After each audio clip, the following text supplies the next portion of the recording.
बिस्मिल्लाहिर्रहमानिर्रहीम। एम फरमान करीम। हमारा जो सब्जेक्ट डिफरेंशियल ज्योमेट्री है, जो डिफरेंशियल ज्योमेट्री की हमारी सीरीज चल रही है, इसका जो आज का हमारा टॉपिक है वो है ऑस्कुलेटिंग प्लेन। ऑस्कुलेटिंग प्लेन क्या होता है? तो इसका दूसरा नाम क्या है? प्लेन ऑफ कर्वेचर भी बोलते हैं, इसे टचिंग प्लेन भी कहते हैं। Let P be any point on a curve. हम एक कर्व लेते हैं जिसके ऊपर एक पॉइंट ले लेते हैं। The plane through P R containing the tangent. जो प्लेन है उसके ज़रिए से हम लोग एक टेंजेंट ड्रा कंटेन कर देते हैं।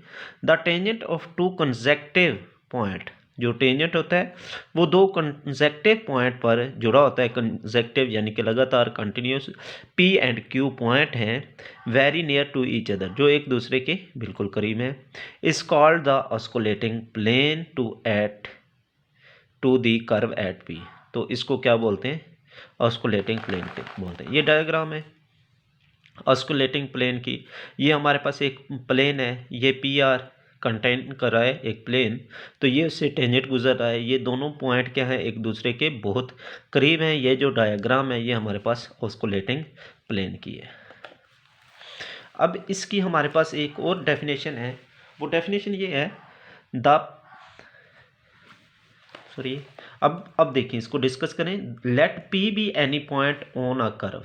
पी हमारे पास क्या है? एक पॉइंट है कर्व के ऊपर। The plane through P R containing, यानी कि ये हमारे पास एक कर्व ली हमने, ये वाली, इसके ऊपर एक पॉइंट ले लिया, ये पी आर हमारे पास प्लेनिंग कंटेनिंग है, और इसके ऊपर हमारे टेंजेंट ड्रा किया। टेंजेंट के ऊपर दो हमारे पास कंसेक्टिव पॉइंट हैं पी आर क्यू। तो अब इसकी जो सेकंड डेफिनेशन है वो है the plane parallel to the unit tangent. Plane parallel to the unit tangent T and the principal unit normal N is called osculating plane to C at R। अब ये definition दूसरी diagram से बिल्कुल clear होगी। तो यानी कि हमने क्या किया, एक एक्स वाई और जी एक्सिस ले लिया। अब यहाँ पे हमारे पास ये जो T हम लोगों ने लिया हुआ है ये है टेंजेंट यूनिट वेक्टर। अब ये जो n है ये है प्रिंसिपल नॉर्मल। उसके बाद ये हम लोगों ने बाई नॉर्मल लिया हुआ है इसके ऊपर। अब यहाँ पे हमारे पास टेंजेंट यूनिट वेक्टर और प्रिंसिपल नॉर्मल के पैरेलल जो प्लेन बन रहा है, ये वाला प्लेन, उस प्लेन को क्या बोलते हैं? Osculating plane. डेफिनेशन क्या है? नेक्स्ट डेफिनेशन, यानी कि हमारे पास जो टेंजेंट यूनिट वेक्टर और प्रिंसिपल नॉर्मल के पैरेलल जो प्लेन बन रहा है उसे क्या बोलते हैं? Osculating plane. अब इसी तरह से नॉर्मल प्लेन क्या होता है? जो बाई नॉर्मल और प्रिंसिपल नॉर्मल के पैरेलल होता है, तो उसे नॉर्मल प्लेन बोलते हैं। इसी तरह से हमारे पास जो तीसरा प्लेन है तो ये है रेक्टिफाइंग प्लेन। रेक्टिफाइंग प्लेन यानी कि टेंजेंट यूनिट वेक्टर और बाई नॉर्मल के पैरेलल होता है। अब इनकी इक्वेशन क्या है? आर माइनस, यानी कि ऑस्कुलेटिंग प्लेन की जो इक्वेशन बनती है R minus R dot binormal is equal to 0। अब आर माइनस आर क्या होता है? आर हमारे पास पोजीशन वेक्टर होता है पी का, जो हम लोग पी और क्यू दो पॉइंट लिए हैं।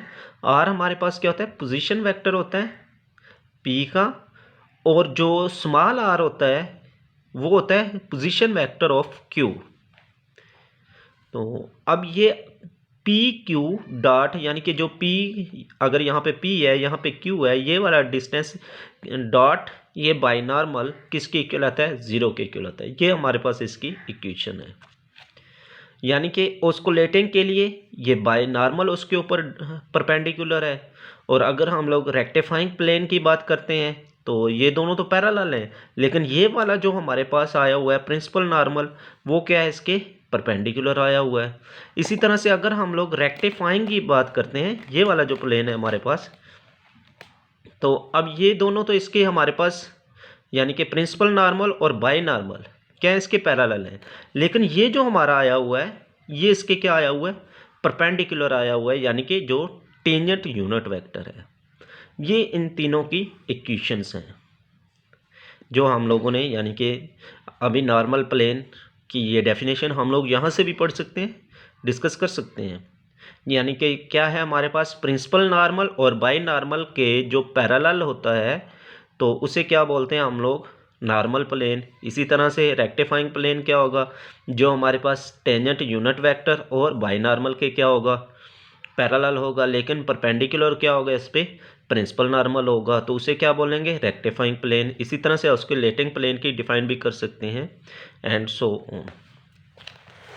अब ये पी क्यू हमारे पास, ये जो हमने ऊपर आर माइनस आर लिखा हुआ है, ये पी क्यू का डिस्टेंस होता है, यानी कि दोनों पॉइंट का डिस्टेंस होता है। यानी कि सिंपल वर्ड में हम लोग इसे ये भी बोल सकते हैं, R is the position vector of current point P and the normal plane and R be the position vector of P.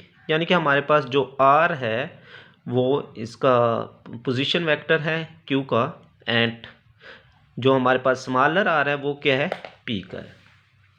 तो ये था हमारे पास ऑस्कुलेटिंग प्लेन। तो नेक्स्ट हमारे पास थोड़ा सा एक टॉपिक, यानी कि जो पिछला टॉपिक हम लोगों ने पढ़ा था उसमें हम लोगों ने आर्क लेंथ यानी कि सर्कल के बारे में डिस्कस कर ली थी। तो अगर हमारे पास आर्क लेंथ कोई डायग्राम की फॉर्म में आ जाए तो उसे हम लोग कैसे फाइंड करते हैं। तो आर्क लेंथ होता क्या, पार्ट ऑफ सर्कमफ्रेंस होता है।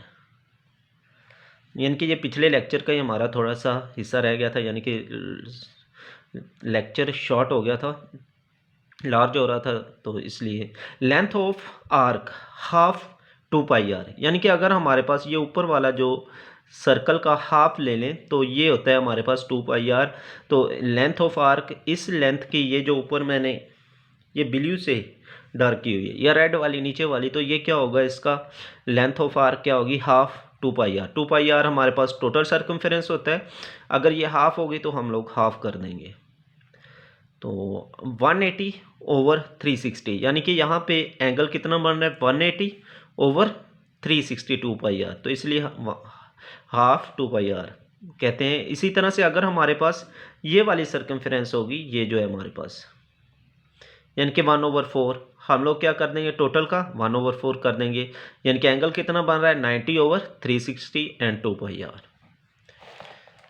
तो इसी तरह से अगर हमारे पास ये एंगल 30 हो जाए तो हम लोग क्या करेंगे, 30 ओवर 360 एंड 2πr, ये 1/6 2πr बन जाएगा।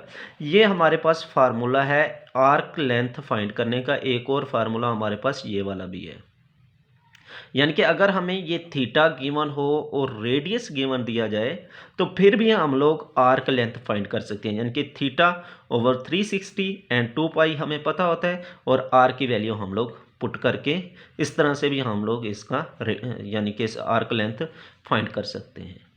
ठीक है बेटा, बेस्ट ऑफ लक एंड अल्लाह हाफिज़, अस्सलाम वालेकुम।